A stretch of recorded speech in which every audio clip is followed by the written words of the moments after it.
Wow. Well, this week felt like I've been preparing for it for a long time. Because we have been. Because we have been. Because we have been. And it was your brilliant idea. So maybe Was it my idea? All right, fine. If it was my idea, I'll just take it. Oh, wait, but first of all, can I tell everybody some good news? All right. First of all, we have a couple things. It's very important. One, there is still time to purchase from Pocket Books in Lancaster, Pennsylvania, the 2024 favorite romance box of Fated Mates. So we're calling it Best of the Year. They are just great books. I don't see why we have to say anything's best, but they are our favorites of the year. and you're going to have a great time reading them, or the person you love to give a gift to. Super duper are. Don't forget, somebody mentioned today that they didn't realize that they could order extra books for the box. So don't forget, everybody. So the box includes 7. We choose 10 books because we like even numbers. I don't know. We choose 10 books. It's a classic. Top 10, Sarah. Includes, exactly. It's right there. It's right there in the name. The box includes 7 of them. It does not include S.J. Tilley's Hans, which, FYI, I did read it after Jen put it on the list after that episode, and it slaps. So, it does. You're going to have a great time reading Hans. Anyway, you can get that in KU. Enjoy yourselves. But it does not include on the list are Tia Williams's A Love Song for Ricky Wilde. Right, which is in hardback. And which is in hardcover. And Jess K. Hardy's Lips Like Sugar, which is an indie trade paperback. And so the bookstore has held those two aside, and you can add for, I think, $30 more or whatever it is. You can add those to your books. So don't forget that that's an option. But then today, Pocket Books posted a cute little reel to Instagram where they showed packing the box, and somebody had added Christopher Rice's Sapphire Spring. You can add a Sarah McLean novel if you like. You can add this year's Christina Lauren or Mermaids Never Die from Zoraida Cordova. We put a bunch of books on the list too. There are a bunch of other books on the main page that also are like just friends of the pods books. The Art of Disappearing is on there by Kate Claiborne. The Other Side of Disappearing. I'm sorry. I always call it The Art of Disappearing. It's because Kate's basically Cressley in my head. So The Other Side of Disappearing by Kate. So anyway, if you are still looking, if you, like me, have a mother who is like, what am I going to get you for this freaking holiday that is coming?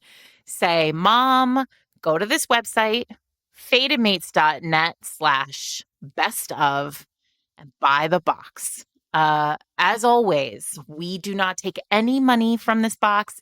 All proceeds go to Pocket Books in Lancaster, Pennsylvania, a queer woman-owned, inclusive, romance-friendly bookstore, and the authors themselves.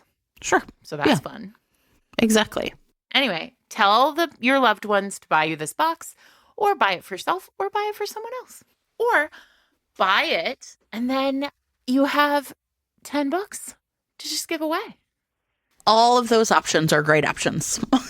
You get Julianne Long, you get Elizabeth Hoyt, you get Jess K. Hardy. It just goes on.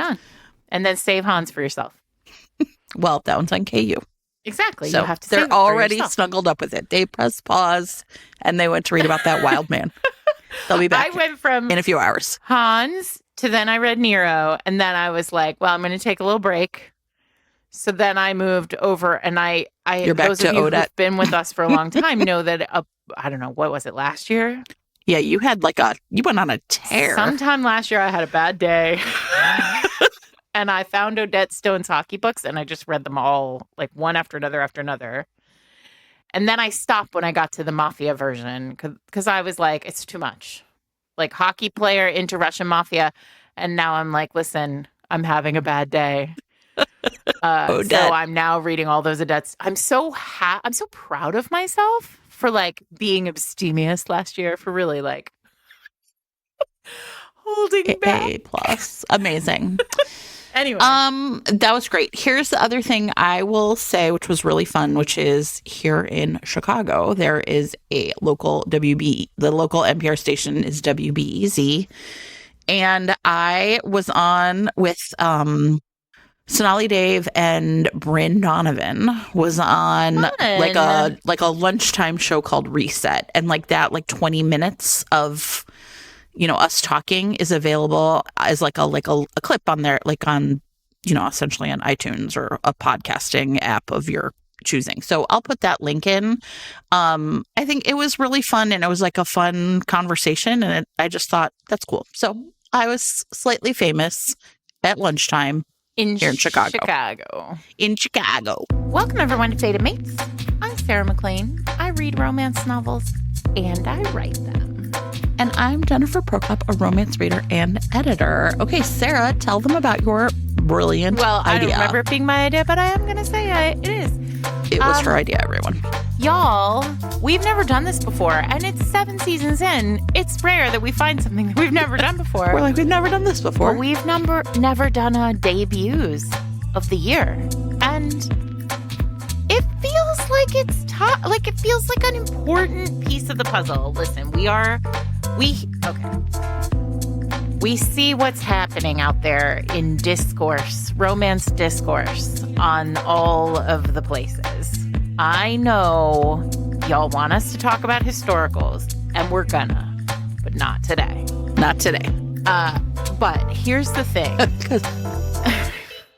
Because we're going to talk about debuts. Because we're going to talk about debuts. And the reason why we're going to talk about debuts is because part of the problem with romance right now is discoverability. We've been saying it for weeks, months, years. And the truth is that we hear more and more frequently from you guys when you tell us that we're your discoverability team. Like, we are the ones who are showing you who to read. Right. And so... And what's out there. Listen, right? Part of the ecosystem of discoverability, I don't think that's right, but whatever, you get it, is debuts. Like, if there are not new authors refreshing the pool every year, that's when it starts to stagnate.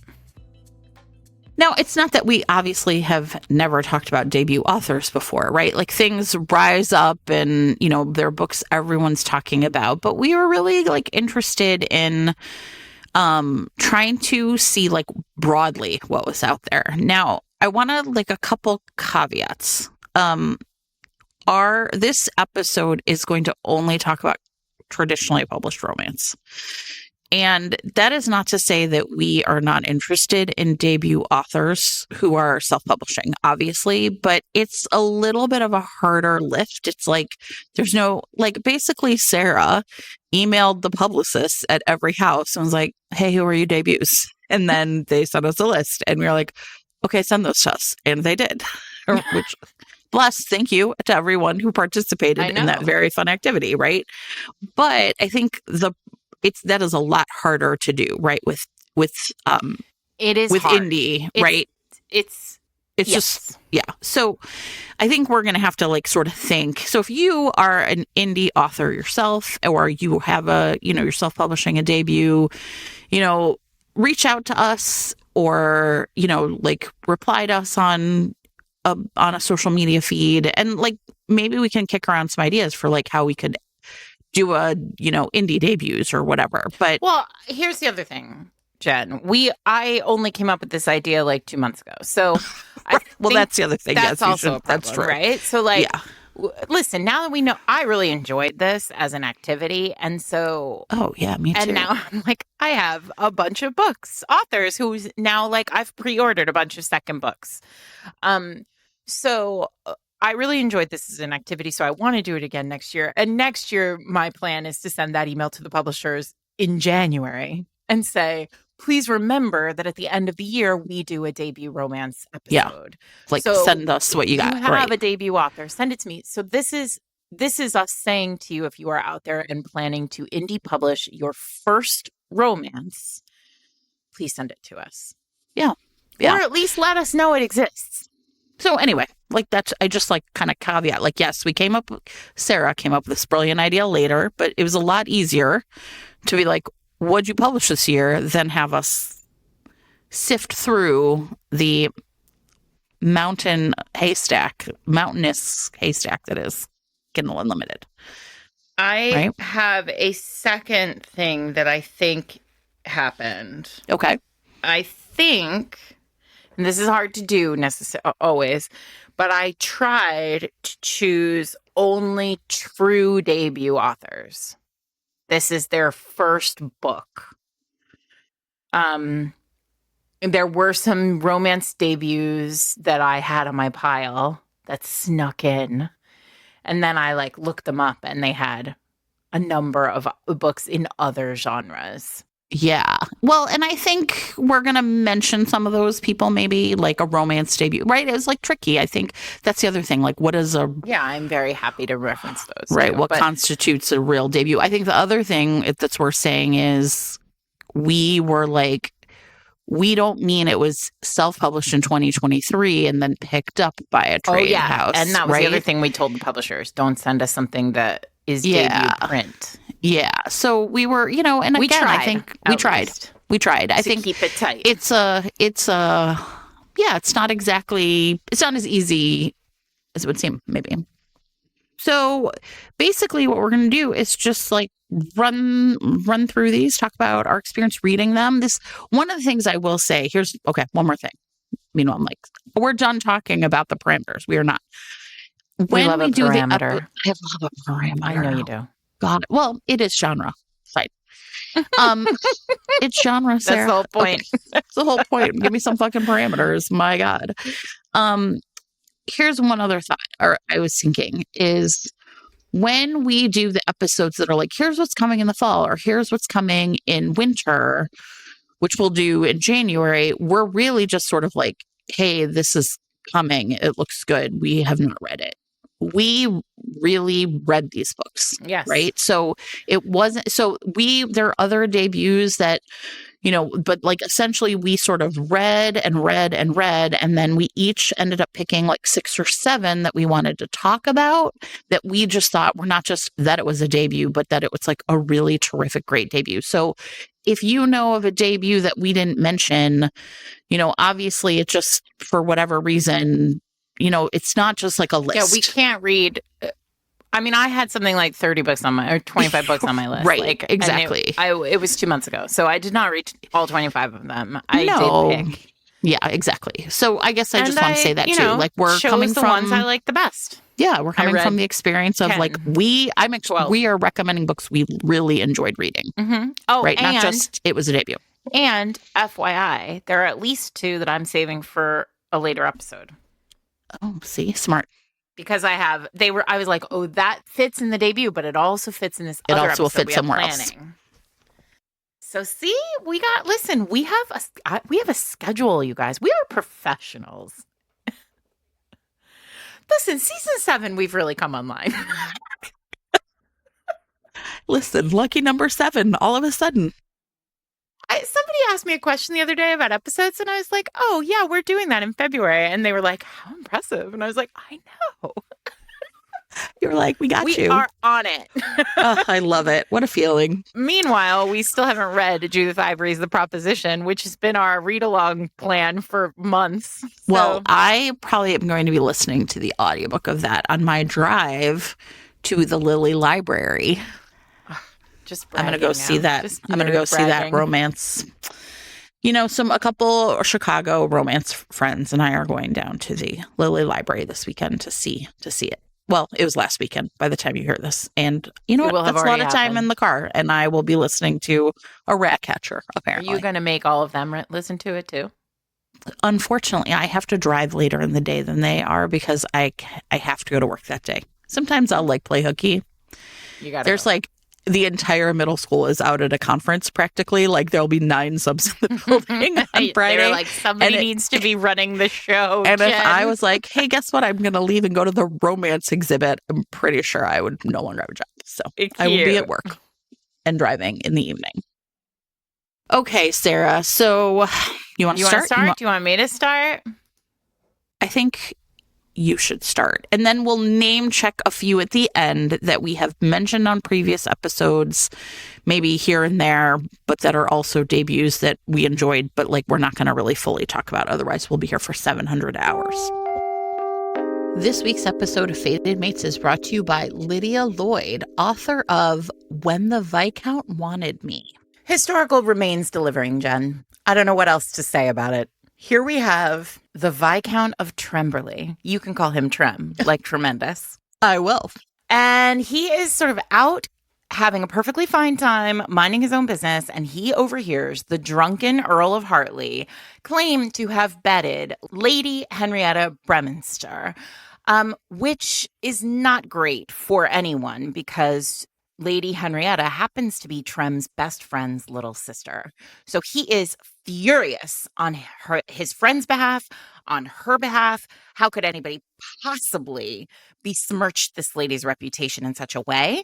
And so he ends up dragging a passed out jerk Earl to Bremster House to face punishment at the hands of both Henrietta's brother and Trem. This all checks out. Here's the problem. When he gets there, Henrietta's dressed in this like sexy little number. And turns out she was in fact indiscreet with the Earl. Henrietta, you go, girl. And now Trem has made everything like a hell of a lot worse. Because honestly, she might have been indiscreet with this Earl, but for her whole life, she's had a real crush on Trem. Who, of course, because he's a gentleman's gentleman, Jen, would never touch his best friend's little sister until she's begging for his help to get out from under the gossip that he's basically caused. And the two of them have no choice but to spend a little time in close quarters to make sure nobody tells her secrets. And what could happen there? I am not sure, but I am about to find out. So this is book 2 out of 3 of the Rake Chronicles. It's available in print, ebook, and audio. If your podcasting app supports it, you can click on the chapter title right now to be taken to buy the book. Thanks to Lydia Lloyd for sponsoring this week's episode. I'm going to start with K.T. Hoffman's The Prospects. There you go. See, I just literally everybody 1 through 6 is just the stack on my desk. I read all these in print, so they're all. I did too, which I ended up. I know it was really nice. Okay, so The Prospects is one of those books that people have been talking at me about all year, and I have been like, okay, yes, I will get to it. Okay, yes, I will get to it. Adriana Herrera has been like yelling at me about this book for a while, so. It's pretty fun. It's a sports romance, everybody. Gene Ionesco is the first openly trans player in professional baseball. And he plays on a minor league team. He plays shortstop. And he gets, and everything is fine. He's very good. Has always been like one level down from like the number one. He's always been number 2. Yeah. And so one level down from number 1, Jen, is number 2. Last time I checked, but I support you in this. So like there's like when it comes time for like the Golden Glove, it's like Gene almost gets there but doesn't. And he almost always loses out to his former teammate from college and current rival, Luis Estrada. And Luis is he plays for another team, and Gene sort of like dreads having to play against this man. Well, bad news bears, everybody. The book begins, and wouldn't you know it, Luis is being traded to Gene's team. Worse than all that, Gene plays shortstop, and Luis is being traded. They need a second baseman, but Luis won the Golden Glove the year before, and so he gets traded into shortstop position. And Gene has to move over to second base. And I didn't know this, but second base is like shameful bronze compared to shortstop. Okay, so all right. So like these two, they sort of start off, and like everything is like tense and awful, and they are like they cannot make a play happen. both of them have like something kind of close to the yips in the sense that like they don't see literally there's like a comic crash between them. Like there's like a pop fly and it should be jeans and they like crash into each other. We've all seen this on the pictures. And then like suddenly something happens and they start to actually like be able to work together. And Gene is on like the streak of his life and it is amazing. And the concept of the prospect, which is the sort of title of the book, is there is a game that is played and they send like kind of the best of the minor leagues to this game. And this is their shot at being like seen and picked up and, brought up to majors. And I mean, basically this book is about like, it's rivals to lovers. And it is incredibly sexy. And it's really like, it's very humid. Like these two just dance around each other.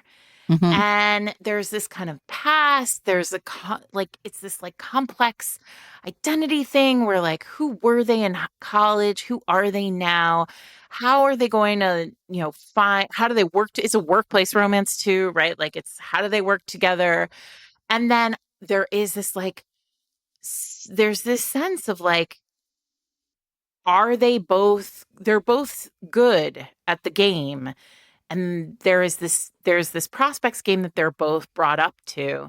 And there's kind of sense of like, well, what happens in sports when two people who play on the same team have the opportunity to like move forward. And like, they're not going to necessarily be pulled up by the same team. They might not both be pulled up. Like there's this sort of push-pull in life. It's so delicious. And then also it's very much like steeped in this kind of Gene is the first of his kind. Like he is the first openly trans player in baseball. Like he feels a responsibility to that. The world like feels that he holds some kind of responsibility for that. And I mean, it's just a great book. K.T. Hoffman, like, clearly loves baseball. I love a baseball romance, as you know. Like, it's just a fun read. Yay. Yeah. I loved it. Everyone loves that book. It's great. And they should love it.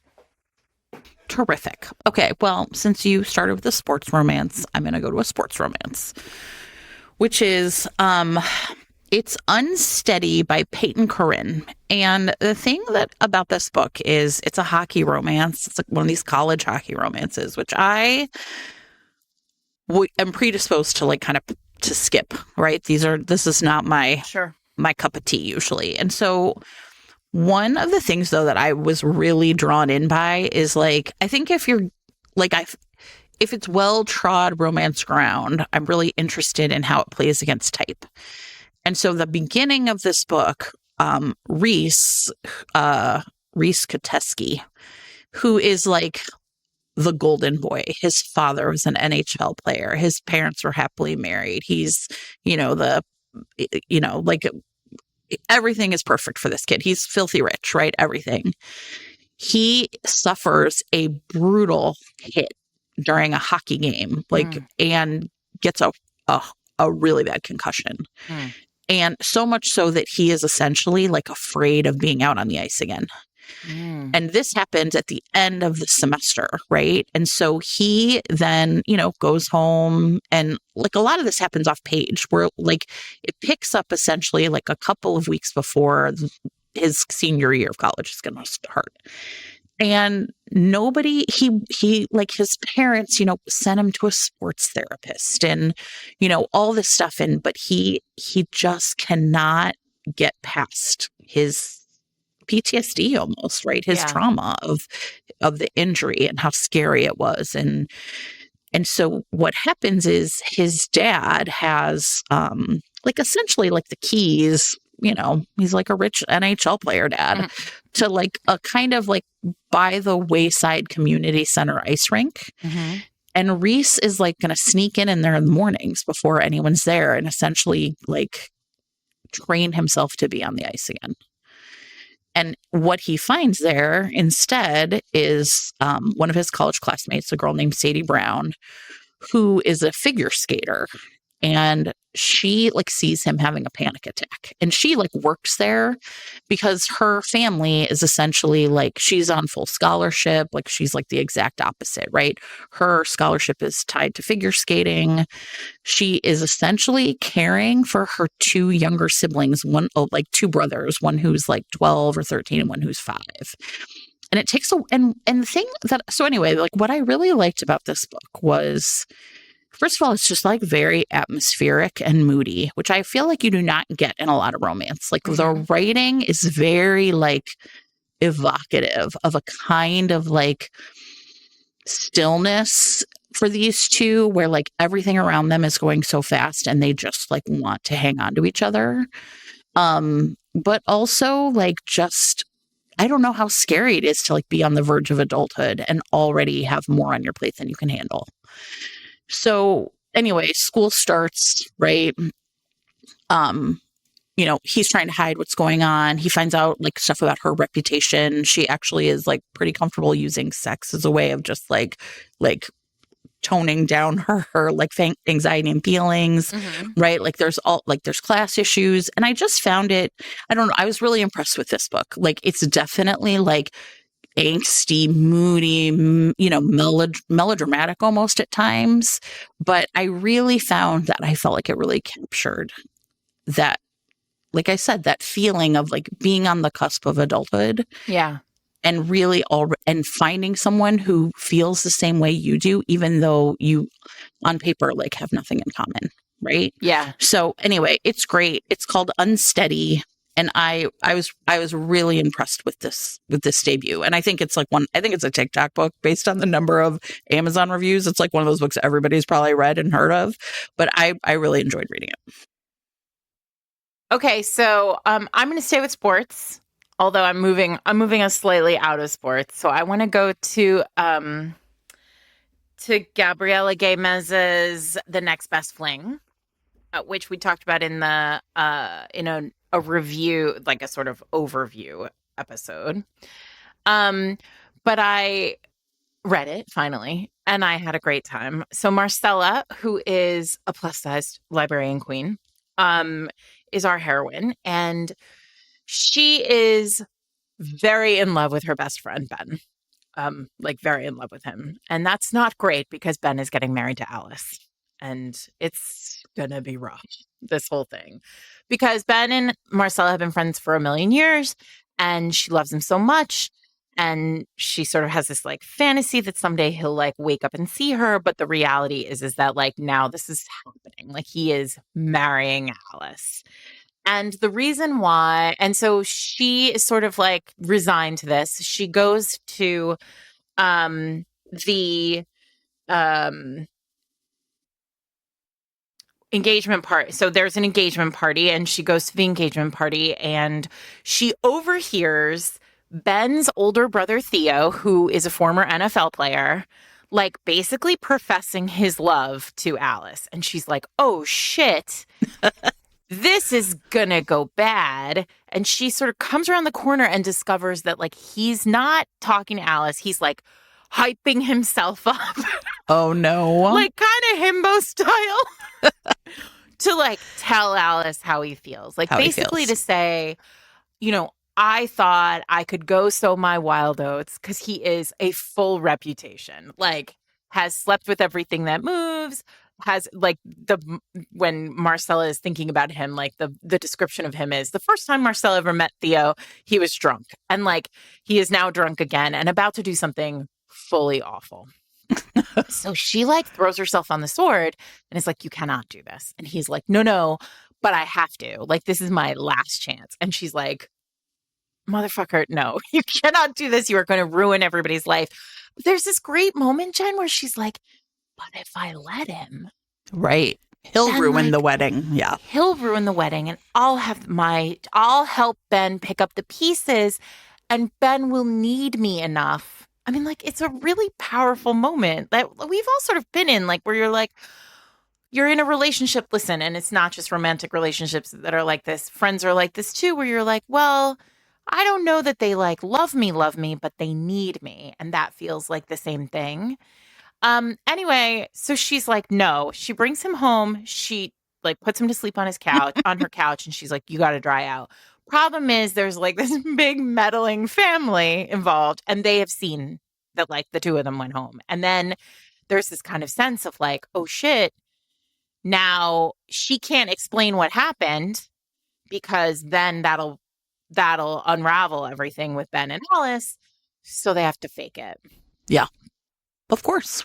So they decide they're going to fake it, and it's really, really fun. And this is a book that like, it's got, you know how we talk sometimes about debuts being like, it's clear that the person who wrote the writer is in love with romance. Yes. And like they're writing the romance they just wish they could have read.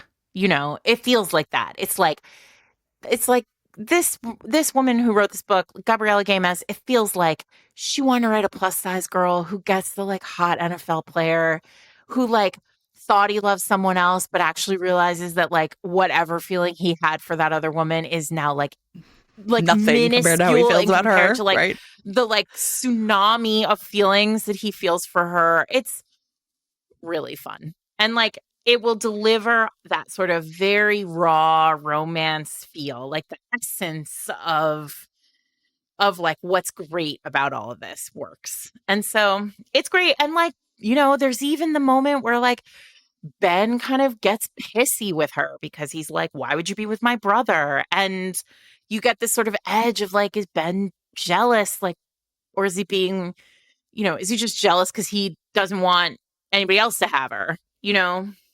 Ugh. It was fun.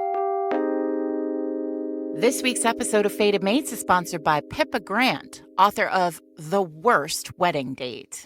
So Lainey agrees to be her bestie's bridesmaid, not realizing that her real job would essentially be taking care of the bride's jerk brother, Theo Monroe.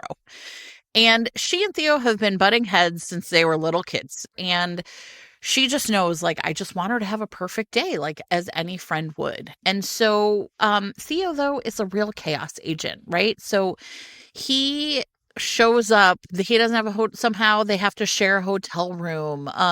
You know, he's always walking around looking very hot with his tattoos and fine, but also like has a litter of kittens he's hiding somewhere in the room. He keeps showing up with cookies like from nowhere. Like, how does he afford to be tooling around this awesome convertible? Like, what is this guy's deal? He just makes her crazy.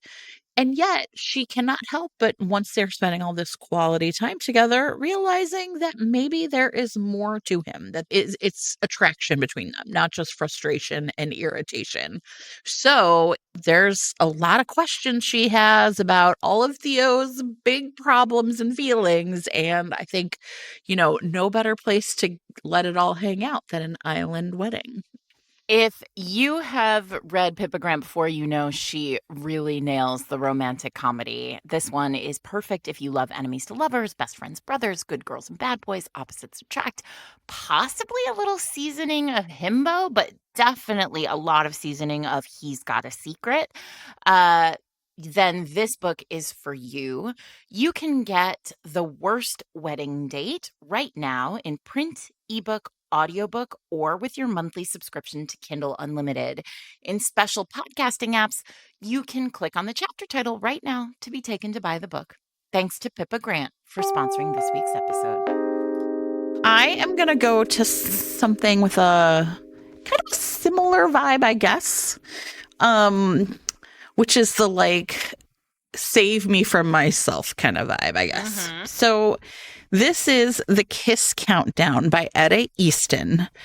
And let me tell you, the hero is an astronaut, and I cannot believe it took me so long to read this book. Like, this book had my name written all over it. So the heroine of this book is Amory Price, and she is a like crackerjack awesome event planner. But she worked for like an event planning company. And she was fired. And so she is essentially like really like down and out. And what comes to pass is like we're sort of getting to know her, is that her parents, who really were like working class people their entire life. Her dad just had as many jobs as he could to hold down the fort of their happy home, but her mom has sickle cell. And so her mom just really struggled with like health issues her entire life. And she's finally kind of well enough to do like, and dad had like, they finally are kind of financially stable enough to like have him retire and then like go on their like big dream RV trip. And what happens is that we find out is that the reason that Amory lost her job was because there was a medical emergency for her mom and she basically like dropped everything. And the wedding that she was supposed to be like running that day was just like disaster after disaster. Right. And so, but her parents don't know that that's like her, you know what I mean? Like she's also like so determined to finally let her parents have their happiness that she's just like, they don't need to know any of this.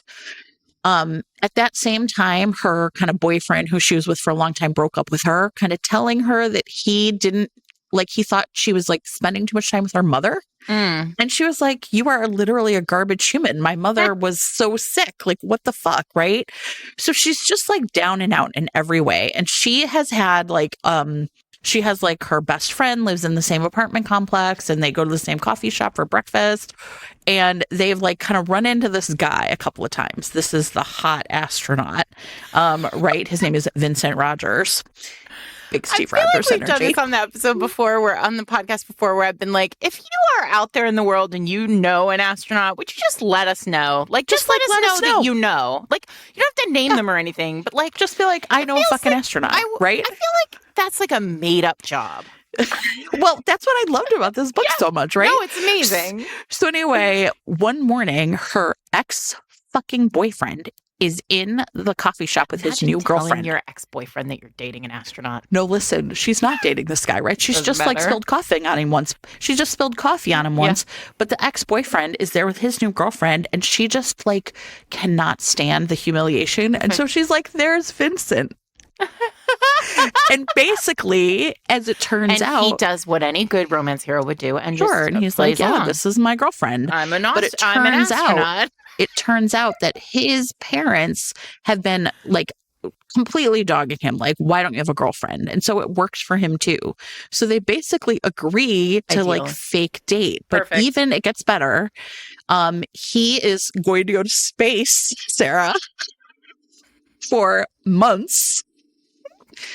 And she is essentially took her life savings to pay off her mom's medical debt. And like, she just doesn't want her parents to marry at all. And so she like basically found this bill from the hospital and she's like, it was a down payment for a house. I'm just going to pay off the medical debt. And so she like essentially moves into Vincent's apartment. Because he's in space. He's going to go to space. He's and not that way even she on can the house planet. It. Listen, you guys, this book is amazing. Listen, dating an astronaut sounds great. Dating an astronaut, it is terrific. It is so fun. I really, really loved this book. I cannot even tell you how delighted I was to read this book. That's The Kiss Countdown by Eddie Easton. I'm going to read that right Yes, now. you are. Yes, I am. Awesome. All right, let's talk about parents. You have some meddling parents in that book. I'm going to talk about some meddling parents. So I read Sunshine and Spice by Aurora Pallett. And this is... I haven't even heard of this book. I know. Cute. Very cute. Yeah. Very cute cover. Look at his little... Do you see his little face? Do you see that he has a... Adorable. He has a little lip kiss on his cheek? I cannot. I love it. So cute. Okay. So Naomi, our heroine... was raised by a mother, like she was raised by a mother who like, who was basically looking to get away from her past and her family. And so turned her back on the Bengali culture from which she came. Right. And she raised Naomi. So the mom now is like a yogi who like, gives retreats and like lives this kind of very woo-woo mystical life. And, but raised Naomi like super duper like out of culture and like there. And so she just never learned any of the things about Bengali culture that she would necessarily learn if she had been in a family that, valued A that. more traditional family. Yeah. Yeah, a more traditional family. So but now she has started her own consulting business, and what she does is she goes into like businesses that are are like run down or losing money or like not thriving, and she helps them turn it around. She like helps them figure out like what the essence of their business is, like what the joy of their business is, and like helps them rebuild. So she is really trying to make a go of this business. And so she finds herself in a position where she has a shot at a contract to rebrand a kind of a Bengali family business that has sort of fallen into, it's just a little tired. Run by an older woman who is very sort of set in her ways.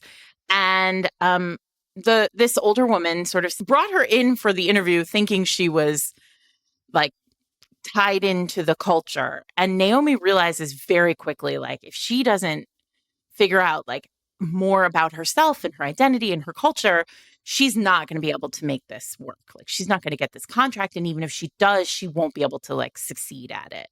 Well, wouldn't you know, this woman also has a handsome son, Dev.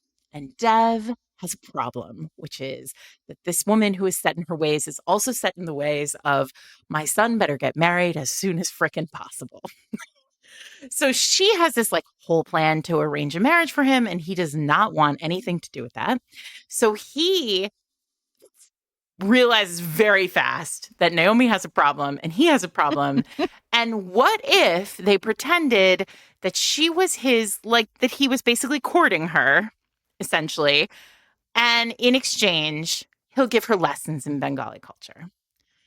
Jen, when I tell you this book is, it is so lush, and there's so much like beautiful description of like food. Like, you're learning along with Naomi, right? As she's sort of coming to terms with like growing up without that world, without like sort of always having known that there was something missing, in the sense that like there's this great poignant moment where she explains that like she was in college and she joined the like International Students Association, and she went and like she just felt like nobody there understood, like she didn't understand any of the inside jokes because her mother had raised her in a very particular way. But then like also she felt like kind of unstuck when she was with other people, with white people, right? And so it's just this like really beautiful exploration of self that comes along with this like very hot romance. Where like, because of course they're like not going to do anything because it is fake. And then suddenly it's just like, they're going to do it. Freaking on. And he is so great in bed. And like the sex is so communicative. Like, she's just like tells him what she like, they just are talking the whole time about like what feels good. And it's really sexy and great. And then like these two, gosh, it's just so beautiful. It's like one of those romances, like at its best, romance is about finding ourself as alongside love. And like, that's what this book is. And it was a great read. Love it. Okay. I want to jump off from that idea of like kind of finding yourself. So I am going to talk about, But How Are You Really by Ella Dawson. Oh, by Ella Dawson. Yes. Which, I could have also talked about, like, I think similarly to the, like Unsteady, right? This is a book that it made me feel like I was in my 20s again. Mm-hmm. Okay. And so in this book, Charlotte is our main character. It is her 5th year college reunion. So she's 27. And she is, and like, you know, you go back and you like live in the dorms for the weekend, and right. And and she loved her college experience so much. She has her like lifelong bestie, Jackie.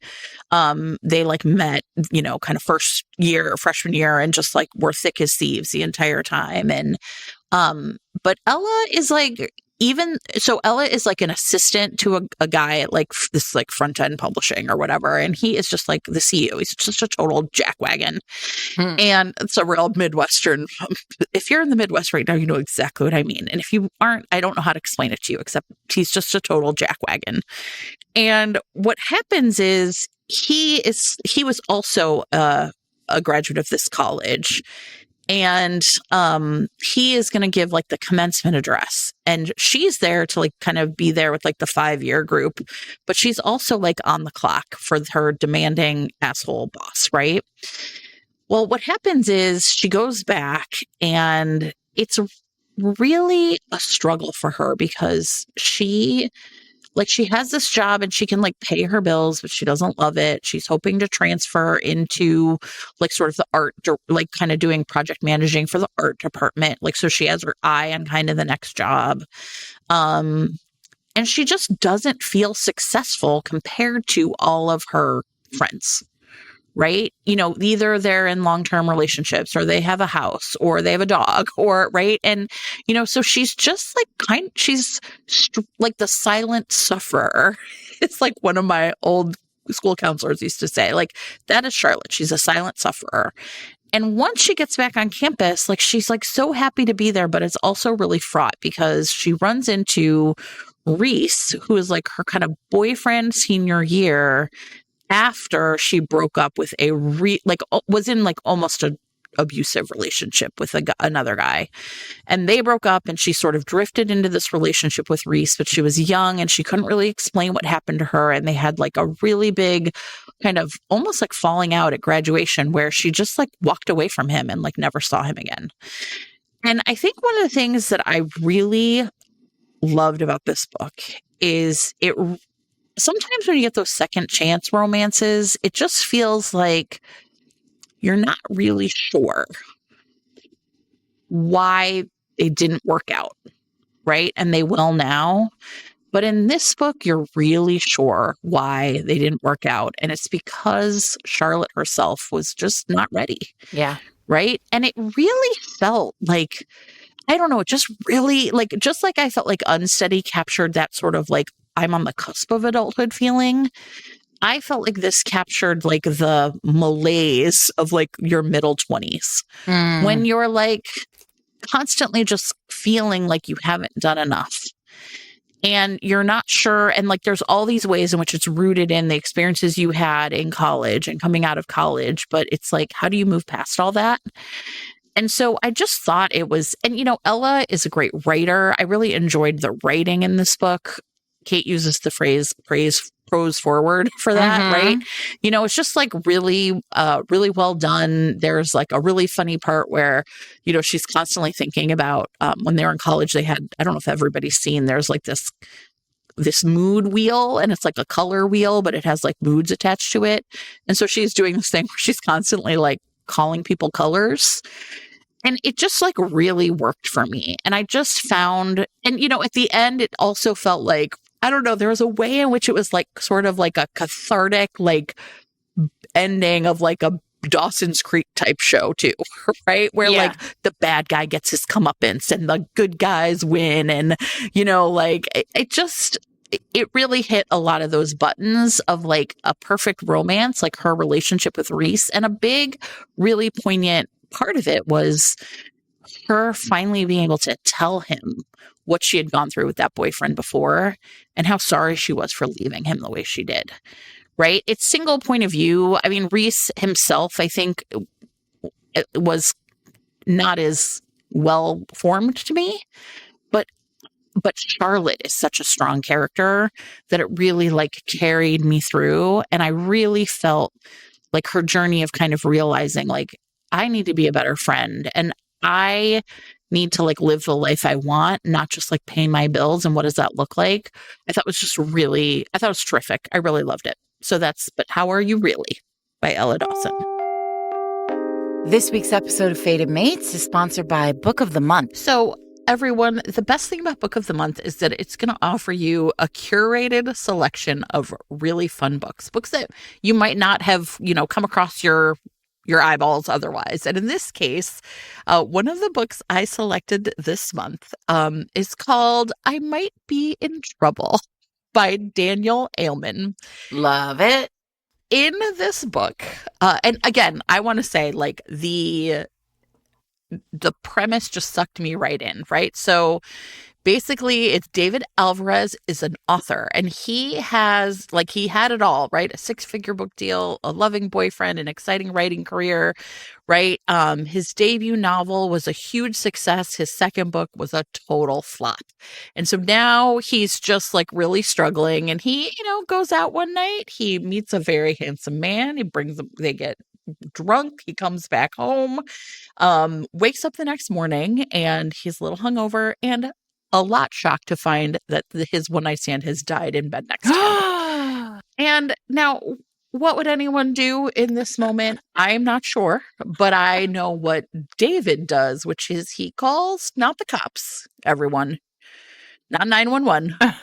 He calls his literary agent, Stacy. The only person to trust. This person is going to solve all your problems. They do know all your secrets. I will tell you that. Right? And so Stacey shows up, and the two of them essentially decide to they try to figure out what happened the night before, but then they decide to hide the body and cover, his tracks rather than just coming clean. But she also is encouraging him to write a book about it. And this premise I just thought was so over the top, so fun, right? And it was really curated for me, put in front of me because of Book of the Month. That's amazing. So if you too would like a curated experience outside of romance or within romance, then Book of the Month is the perfect thing for you. You can go to bookofthemonth.com right now and use the code Tinsel to get your first month's book for only $5. So worth it very much. Please be sure to tell them that Beta Mate sent you. And don't forget that we're in the holiday season now. So if you have a reader in your life and you're not sure what kind of book to get them, listen, that is a very real conundrum. Book of the Month is kind of a perfect gift. A great gift. Because the selections are really varied and they're going to be bangers. So if your podcasting app supports it, you can click on the chapter title right now to be taken to bookofthemonth.com, where you can use the code Tinsel to get your first month's book for only $5. And don't forget to tell them Beta Mate sent you. Okay, well, so I want to go to a second chance romance. I want to talk about When I Think of You by Maya Ariel. Mm-hmm. That's a great cover. I've seen that. It's a really beautiful cover. And okay, so this book is set against film. And what I love about it, so it's a workplace romance, and but it's really about the film itself. And it's kind of lovely in that way. I love a book where the job is important, and that's where we are. So Kalia Wilson and Danny Prescott, our heroine and our hero, know each other they went to college together, they went to film school together. And when they were in film school, they were both they both had huge dreams. And now Kalia works as a receptionist at a film studio. And what we know at the beginning of the book is that, and Jen, this book begins exactly where it should. I sometimes love that. Yes. It's just such a relief sometimes when you open a book and you're like, here we are. This is exactly where it should. She is behind the desk in her shitty job in a film studio years after she's graduated from film school.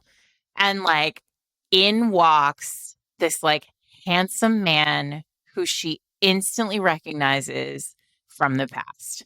And she has this thought that we have all thought before, which is, I was supposed to see him again. And when I was supposed to see him again, I was also supposed to be a fucking superstar.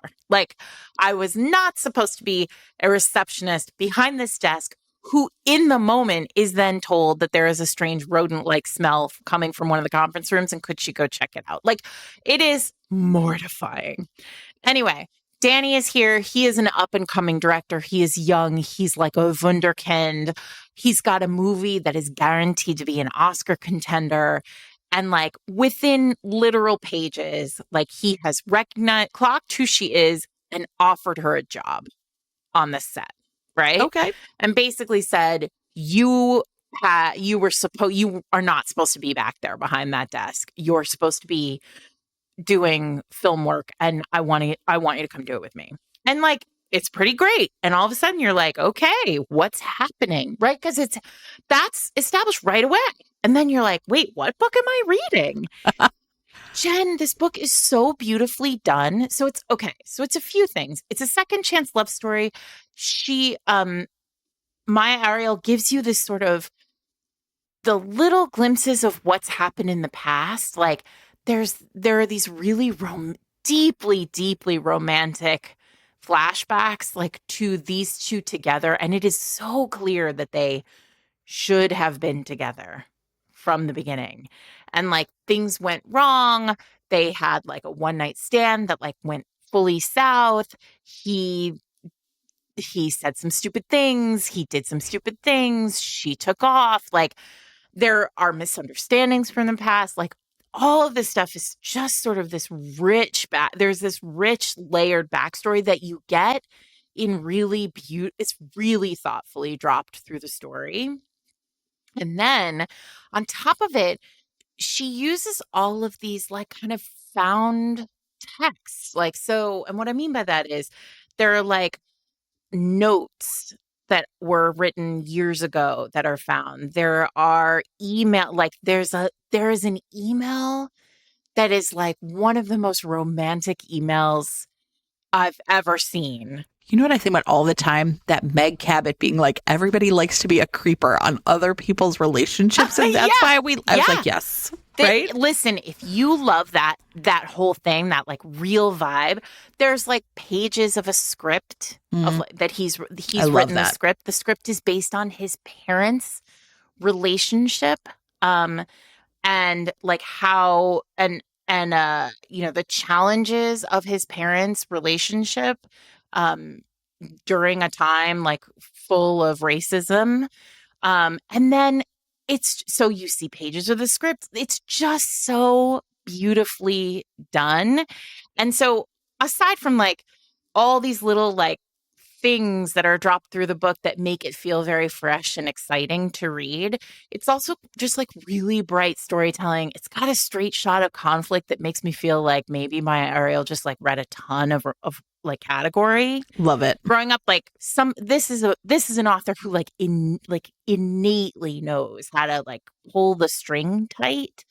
There are these like two studio executives who are racist and misogynistic, and like they just get what's coming to them, and it's terrific. And like at the hands of Kalia, who is like a really heroic, like whip smart, super savvy heroine who just like needed to be free enough to like really really show her power. She saves the day in this like really great way. God, I just really love it. I loved it. And it felt like a second chance romance that felt very authentic in the sense of like, here are two people who really like missed the connection back in like when they weren't ready. Like the reason, you know how you said like, you don't really understand why they didn't get together. These two didn't get together because they were dingbats and they weren't ready, you know? Sure, they're now kids, right? They're smart and savvy and ready and like grown up. And it was great. I love it. It was great. And I cannot wait for her next book. You will love that book. Yeah, it looks great. Okay, I'm going to talk about a book that has similar, I think, in some ways set up, except instead of a movie, it is Broadway. And that book is called Showmance by Chad Begulin. I'm sorry, I don't know how. I was like, oh, I should look up how to say his name, and I did not. Sorry, everybody. Sorry, Chad. Okay, first of all, what I'm going to say about this book is this book to me, like, you know how everything's a rom-com? This book is literally actually a rom-com. Okay. Right? It is all right. So fucking funny.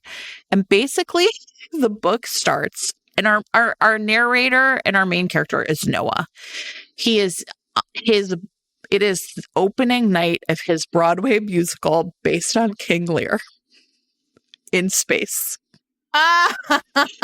And basically it's like the cast party afterwards. And, the way this works is you like kind of party until the reviews come out.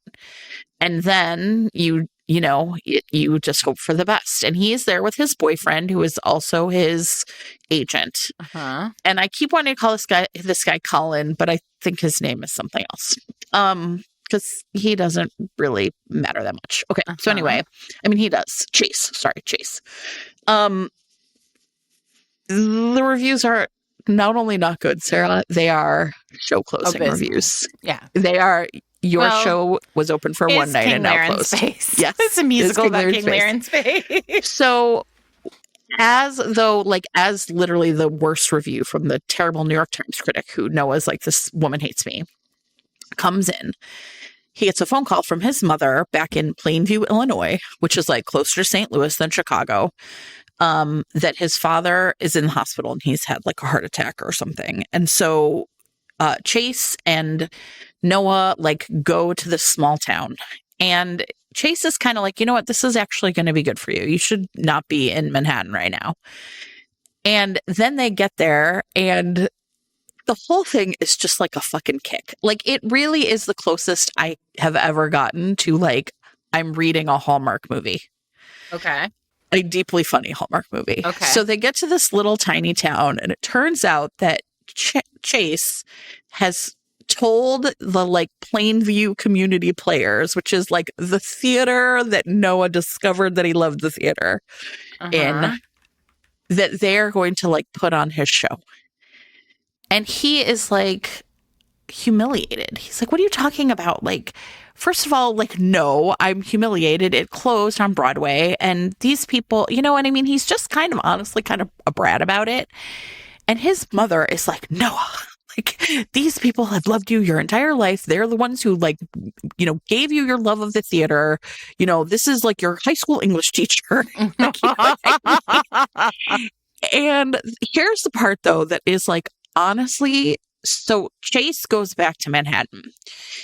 And one of the other problems for him is like his dad's okay. He comes back, but one of the workers on like the family farm is Luke. And Luke was essentially like his arch nemesis in high school. Luke and his friends constantly teased him. A lot of it was really homophobic in Noah's memory. Like they called him Shakespeare instead of Shakespeare, right? Like just awful stuff. And what happens is he's like, how can you have let my high school bully like work for dad and be like dad's like buddy? Right. Yeah. So, I mean, like Noah is just like really struggling with all this. Yeah. Right. And of course it comes to pass that, Luke is like, you're not really remembering right. Like, don't you remember how I shut that down? Don't you remember how it just stopped one day? But, Noah was just so anxious to get out of that town that he kind of like didn't let himself remember things. Right. Anyway, here's the part about this book that was so over the top charming. I like literally could not get enough of it. And this is, I think, the rom-com part of it. It turns out that this group of community players has some really smart feedback for Noah about this King Lear in Space thing. Like at one point, like maybe one guy's like, why are Goneril and Regan robots? You know what I mean? And I don't, Sarah, I've got to tell you, now eventually, like it turns out Chase goes back to Manhattan and cheats on him with somebody else, and they have this terrible breakup, and he gets with Luke, right? And the romance part of this to me was like really easy, like not like, sure, it's like Noah's kind of coming to terms with this town that made him, and really understanding like the true heart of what he's been trying to write. As opposed to like the things he was trying to write for Broadway versus like the things he really feels in his heart. I have to tell you, I would give this book literally to anyone and be like, you're about to have the greatest 3 hours of your life. Just read this fucking book. It is so funny. I loved it. It is so fun. And if anyone listening has not, I mean, this guy, I think, he wrote a Broadway show called The Prom. Okay. I think. So this is like a guy who like also writes on Broadway. Like it felt so real. If this is not a Hallmark movie at this time next year, I just feel that everyone is doing it wrong. Like this book was so fun. I completely loved it. And I was like really moved by it. Like I just thought it was really great. And like he has this like really like heart to heart with his dad. I mean, the whole thing is A plus. Yeah, Terrific. that's cool. I loved it. Showmance by Chad. That's cool. I don't know your last name, Chad, but you're the real one. All right. So I want to talk about Rebecca Fobian's The Lovers, which is a tarot romance. So Jen, you know, I was like, I'm in. I thought you said terror, and I was like, No, and then you said tarot. tarot. I said Gotcha. tarot, like the cards. I got you. Okay, so Kit is one of our heroines. There are two heroines in this one, Kit and Julia. Kit is a professional tarot card reader and like What a job. what is referred to as a mystic influencer. So you get it. It's like I love it already. right? So she takes this very, like, she is serious. Like, the cards never lie. And I should preface this with, if you are in any way interested in tarot, this is the romance for you, because she literally does like full readings in this book. Like, the cards are relevant throughout the book. And it's actually really fun. But so, she has had like a really rough time of it. She's had a recent breakup. Her parents have been recently divorced. And she has been offered, there's like another mystic influencer who is getting married in Joshua Tree, obviously. And is like, I want you to come. I wish you'd have made me guess. I would have been like, I know. Yosemite, Joshua Tree. Outside of Los Angeles, in Joshua Tree. And she basically is like, I want you to come to the wedding, and I want you to be like my mystic, like tarot card reader at the wedding. Which, like, how did I not think about this? If I had, Eric would not have married me. But the point is, so she gets there, and there's like a cast of 1,000, like all of the people. I mean, there are like a collection of bridesmaids, a collection of groomsmen, families, like mystics, the whole nine. And a wedding planner, Julia, who just so happens to be Kit's high school crush. They like knew each other in high school. And like there's a little bit of a misunderstanding about, or a miscommunication about what happened in high school. Like, they were sort of like into each other, but not really. Nothing really happened. And it was just messy. It was like a messy, heartbreaking, emotional teenage angstiness. Anyway, they get there and they recognize each other. Like they know who each other are. But Julia's got a whole separate problem because she's like a complete control freak. She agreed to wedding plan this wedding, and her ex is in the bridal party. So like, mess. But what's really great about this book is a couple things. First of all, I want to talk about structure or style, because the chapters in this book are like at the most like 5 pages long. Like, oh, okay. It is incredibly fast paced. There is, they're very tight, the chapters. And it feels, and so like the whole sense is like, you're rushing through this weekend, like through all of the chaos that comes from like a destination wedding, but then like with this added layer of like complete entertainment of like these kind of wackos all just like vibing through Joshua Tree toward this wedding. And then on top of it, there's this sense of like, because of how like vibey the wedding is, it's really difficult for Julia, the wedding planner, to like maintain control of the whole thing. So there's this hilarious moment where like the bachelor party, the like groomsmen and the groom like all get absolutely like off their rocker drunk. and like sleep it off in like this like kind of massive tent structure. And they go, so, and in the morning, like Julia needs them to get up and like get going, like get they have a plan. She has a plan to keep these men on. And like these men are not waking up. And so Kit is like, well, why don't we like turn on the sirens on our phone and see if that wakes them up? And it doesn't. And then she's like, well, I dare, like when they have this memory of high school, and she's like, why don't you turn the hose on them? And so Julia like literally turns the hose on this like group of drunken, like this like bacchanal of like passed out men in this tent in Joshua Tree. And it's very funny because it becomes this sort of sense of like it's the two of them against the world. Like they are each other's buddy in this. And then there's this, but threaded through the whole thing is this really lovely sense. There's this great moment where the bride at the end of the wedding, she asks Kit to do a tarot reading for her. And Kit she pulls the 10 of cups, which is like a card of like abundance and like happiness and contentment and family. And she's like, and she lays it on the table and she says like, it's not luck, it's fate.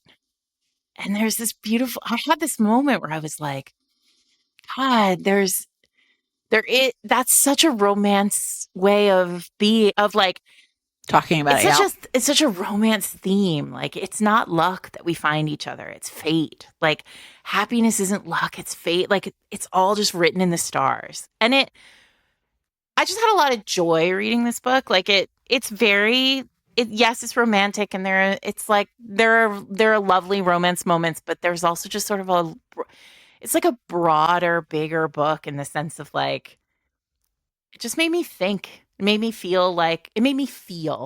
Yeah. Yeah. There you go. That's the job. Yeah, that's the job. So I really loved it. And it also has this, I'm going to show you, it has these like beautiful illustrations. Almost like tarot illustrations. Yeah. I mean, not all the way through, but it's a book that feels like they took a lot of care with it. I love it. The cover, you know what's so funny because I've seen the cover before, card, right? And now I'm like, oh, it looks like the card. I'm so dumb. Card, yeah. But perfect. Like in Joshua Tree. Anyway. I mean, obviously. It's beautiful. Okay, so I am going to talk about like a similar, like weddings play a big part in it. Mm-hmm. And this book is Say You'll Be Mine by Naina Kumar. And in this book, this also is like really after my heart. Meghna is a middle school like English teacher. And what she really loves though is like theater. And she, she's sort of like, she's like working a job. She doesn't love her job.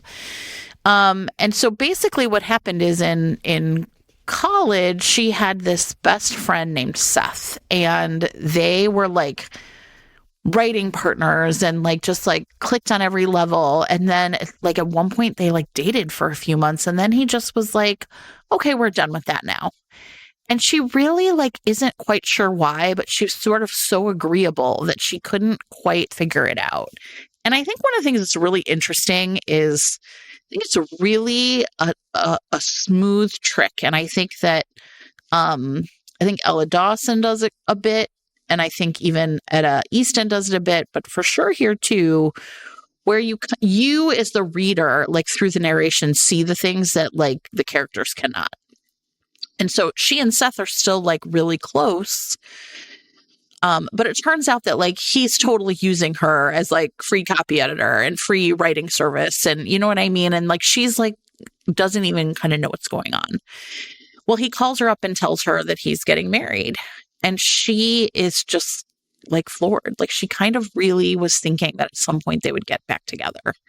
I mean, she's like so angry at herself that she essentially tells her parents, who, even though they were like a love match, so they were not looking to like arrange a marriage for her, but her mom is kind of like do you want me to introduce you to somebody? Like, kind of like, I don't know, just like floating it, like a little bit like that thing where your mom, where you're just like, I'm just going to throw that out there. And, I'm not trying to pressure you. Mm-hmm. And she's shocked when Megna is like, yes, actually, I do. And I was like, oh, okay. And so literally like the next week, she gets, called home. This is in Dallas. And she's introduced to Kartik. And the thing about him is that his parents, his mom, he essentially has been really bugging him to arrange like a match for him. And he finally was kind of like, fine, you can try and set me up with people for a year, thinking that it's going to be like once a month. But no, his mom is invested, and she's got him doing like 2-a-days practically, right? And so, but he loves his mom and all of Wilt the Chamberlain, but make it dating. Yeah, exactly. I mean, pretty much, right? And it's so funny though, because so what happens is like, he is like an old hand at like how these things go, right? Like you come in and you meet the family, and then like the parents are like kind of, even though they're like in their 20s or whatever, like, there's like a protocol, right? Give them permission to sort of like go do something in the kitchen or whatever. And then they're supposed to talk. And she's like, okay, so like, and she like isn't following the protocol. And he's like, what is going on right now? And she's like, yeah, this is the first time. And he was like, wait, what? Because he, of course, is doing 2-a-days. And so he's just like taken with her, but of course can't admit it. So he goes back to New York. And then you realize that like his parents, he loves his mother, but his father, there is some sort of like really deep-seated like tension between them that is oppositional even. Like it's combative. And part of the reason we now know that he can't say no to his mom or like slow down is that like he knows his dad will give him a hard time about it. So he basically is like, well, I'm engaged to Megna. There you go. And so That's he it. like gives her this like panicky phone call. Get off my back. Right. Like essentially. And she's like, wait, you did what? But then he says, like, I can go to things with you and you can go to things with me. And you can just tell your parents that we like are dating for a longer time. But because my family is more traditional, we're going to call it an engagement. And she realizes like, oh, I can take him with me to Seth's wedding. Right. And then I won't look like a fool. Oh, I forgot to mention that Seth asked her to be his best man. Right. And so she's just like, I can't do this.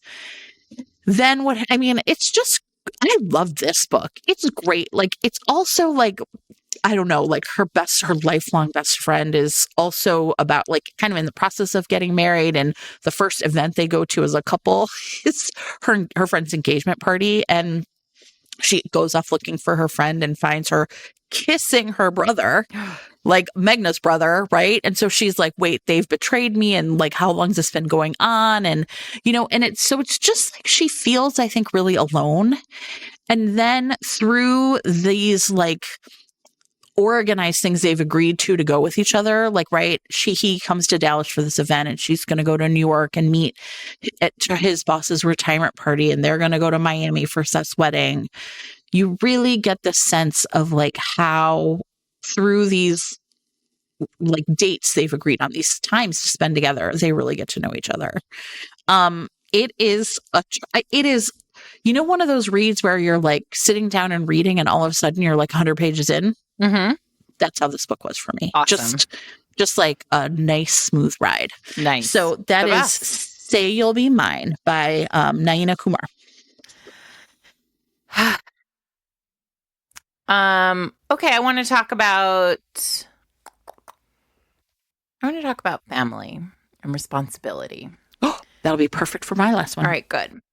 So I want to talk about Sarah Chamberlain's The Slowest Burn, which is about Ellie and Kieran. Ellie keeps her life she runs a tight ship. She is a ghostwriter for cookbooks. And what that means is, so chefs don't write their own cookbooks because chefs are chefs. Busy chefing. Yeah. And also they have no idea how to cook. Like they know how to chef. And so it's like a pinch of this, a thing of that, a like squeeze of that, this doesn't taste right. Add this. Like it's alchemy, right?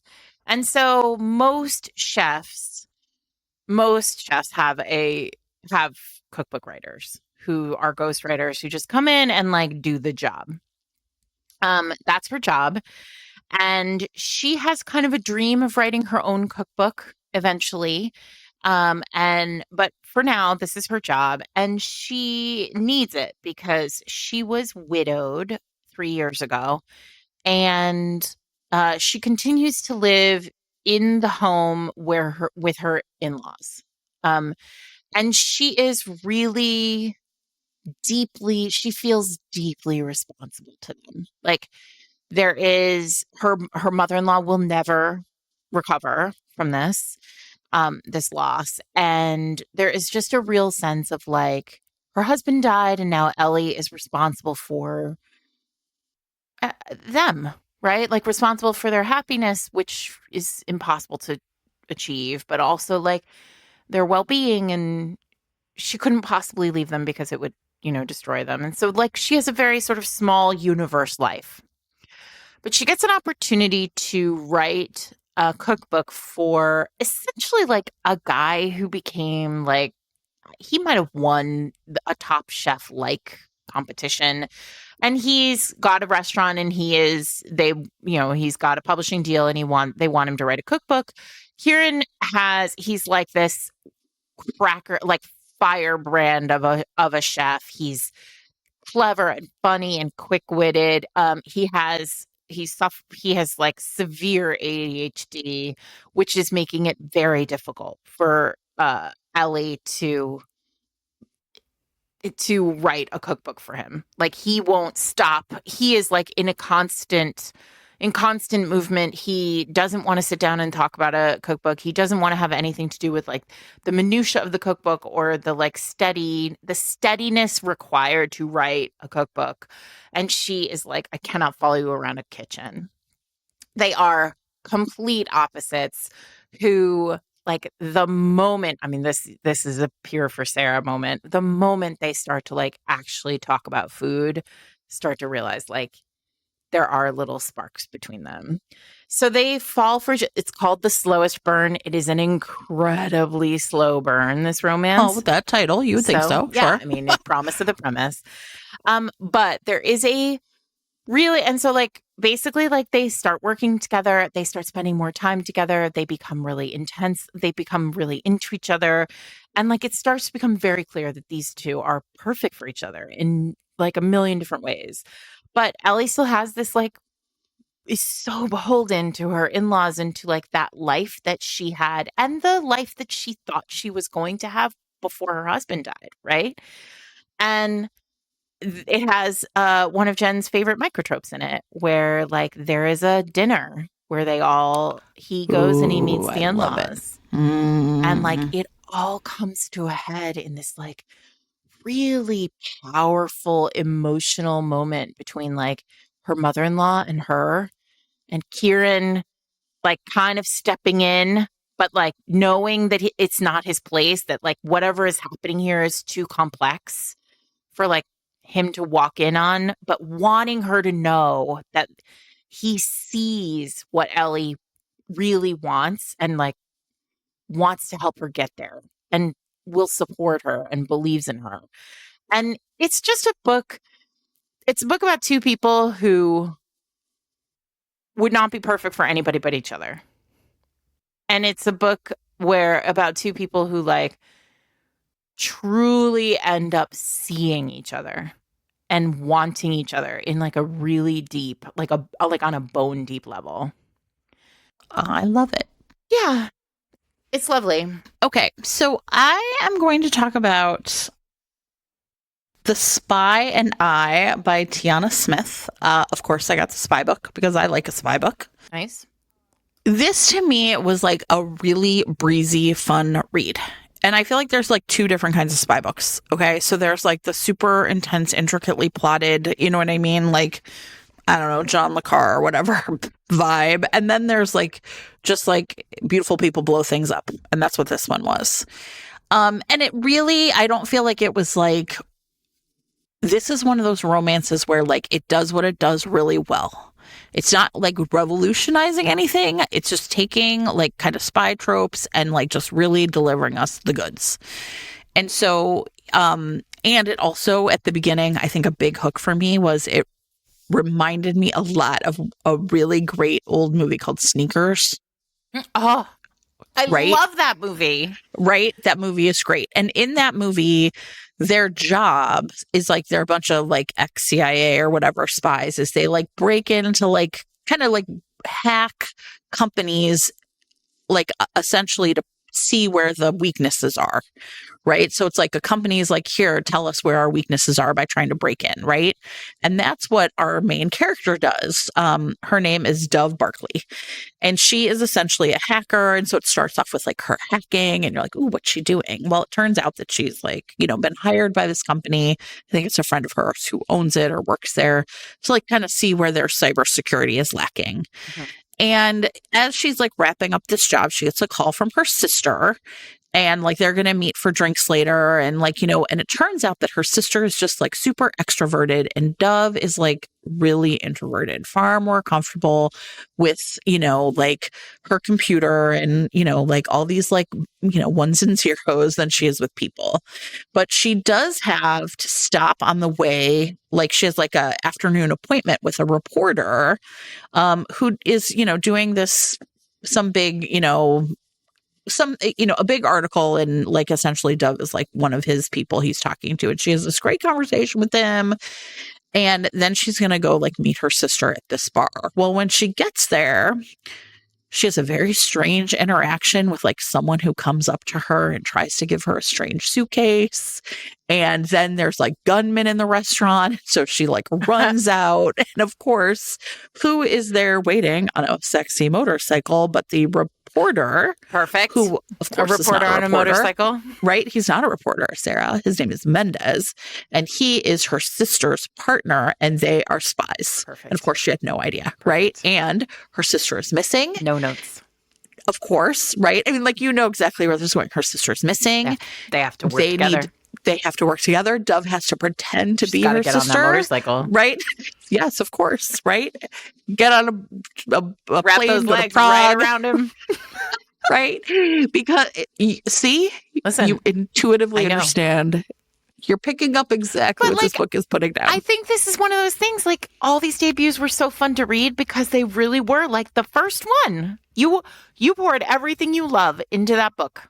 That's right. That's exactly right. And so, it has all of the like wacky spy hijinks and costumes and like getting on planes and, it's I mean, yes, it was great. I really, really enjoyed reading it. Again, like super fun.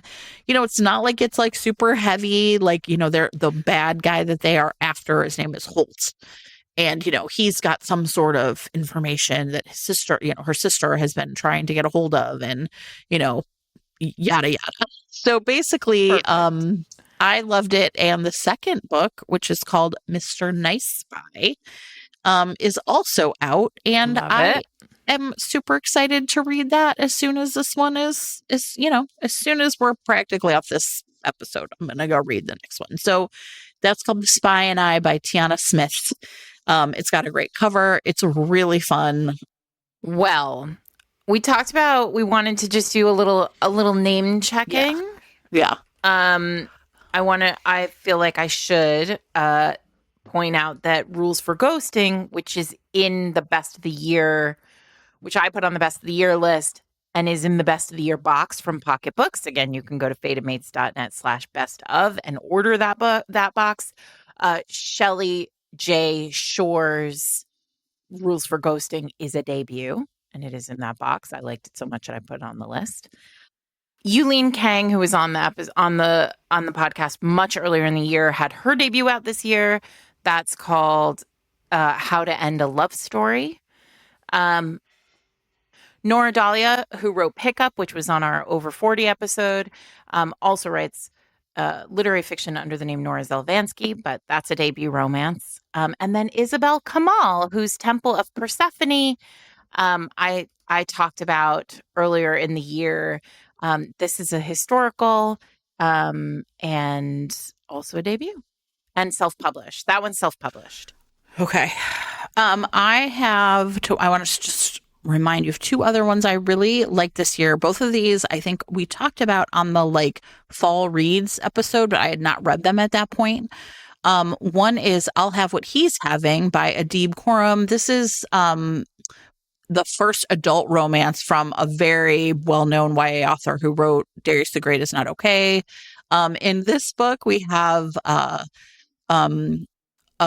guy who's studying to be a sommelier falling in love with a guy who's like inherited his family's restaurant, or his actually not inherited, like his parents want to retire, but he cannot let the restaurant go because he it's like the only Iranian restaurant in town, and he just really feels really strongly like if this restaurant does not stay in business, then the community will lose something. It is super hot, super sexy, but basically like he knows everything about cooking, but nothing about running a restaurant. And David knows a lot about running restaurants because he's practicing to be a sommelier and is just like really aware of like kind of how that world. So they like kind of agree to work together and have a lot of fun, sexy times while they're doing it. And then the other one I really liked was Best Hex Ever by Nadia El-Fassi. This one had elements of several of the ones we talked about earlier. In this book, Dina is a kitchen witch. She has a coffee shop, and she can essentially it's not even really spell work. It's just like magic, right? Like infuse like the things she's cooking or the food she's preparing. But this part was really clever. The hex is when she was young, like young in her 20s or college. She had a girlfriend who she essentially like was so afraid of losing that she cast like a spell on. And this woman was furious and had some magic of her own without really realizing it, and basically was like, I'm so angry at you. I hope that you feel the way I feel, right? And in doing so, essentially hexed Dina without really knowing it. And so all of her like love affairs have kind of ended in disaster. And so one day Scott Mason walks in. He's working at the British Museum. He's a curator, and he some kind of charm falls off the wall and like breaks, and she's like, uh-oh, it's going to be bad luck. Mm-hmm. But I think it's going to be that he breaks this hex. And it turns out that his best friend and her best friend are getting married, but they like these two have never met before because he's always been away, like traveling and like learning his trade. Sure. And so it's like really cute. Like they're going on the train together to like the same small town, and her cat escapes from her bag and goes running, and he finds the cat, who of course is like, I love this human. And Amazing. She just, everything is like bringing them back together. So it is, again, just like a really fun, terrific romance, like very low conflict, right? It just feels like, the conflict is what's going to happen with this hex, but they're both like super into each other, and it's like real sexy and fun. So that's Best Hex Ever by Nadia El-Fassi. Love it. I didn't describe mine, but I put them in earlier episodes. Yes. Sorry. I didn't, because I think we we're just like, this book is out, right? Yep. So, yeah. Yep. Well, it was a real delight. It was a delight. I really had fun reading I mean, I've said it already, but it's because these books are full of things people love in romance. Y'all love the stuff you wrote in your debut romance novel, and so we all love them too. Yeah, it was really fun. These were really fun. But this is also where I get on my little soapbox and I tell you all who are listening, like, this is an important episode. It's an episode where you can really change a life and a career by buying some of these books, by buying the books that sounded good and reading them. Nothing is more precarious than a debut career. People need to read the books to know that they love the authors. So support your local debut romance novelists. Here's another list that you can give that person who wants to buy you something in December. We hope you'll check them all out. As a reminder, we are putting buy links on all of our on the page, on the show notes page that take you to a local independent bookstore. Now is the time of year that local independent bookstores need, as much of our support as possible. But appreciating that they need a little more lead time than others, it's probably worth purchasing. If you're going to buy any of these books as gifts in advance of Christmas or Hanukkah, probably want to order them as soon as possible. But we are trying very hard to support local independent bookstores because we know historically they have been community centers and important places where people stamp out fascism. So not to put too fine a point on things, but embrace joy, stamping out fascism. Same energy. They go together. Like peanut butter and jelly. Exactly. Is that it? Don't forget to buy the box from Pocket Books, fatedmates.net/best-of. I'm Sarah McLean. I'm here with my friend Jen Prokop. We are Fated Mates. You can listen to us every Wednesday in your ear holes on your podcasting app, that whatever it is that you choose. You can also find us on Instagram at Fated Mates Pod, on Threads at Fated Mates Pod, on Blue Sky at Fated Mates. Don't forget to go check out show notes. They're on the show notes at fatedmates.net. The show notes will give you all of the books that we've talked about. Jen puts them there directly in order. You don't even have to worry. They just go. You could be like, which one was after that astronaut book? And you'll find it. Anyway, it's coming up on the holiday season. We're loving you for staying with us. We're grateful for you, and we hope that you're having a warm and lovely December.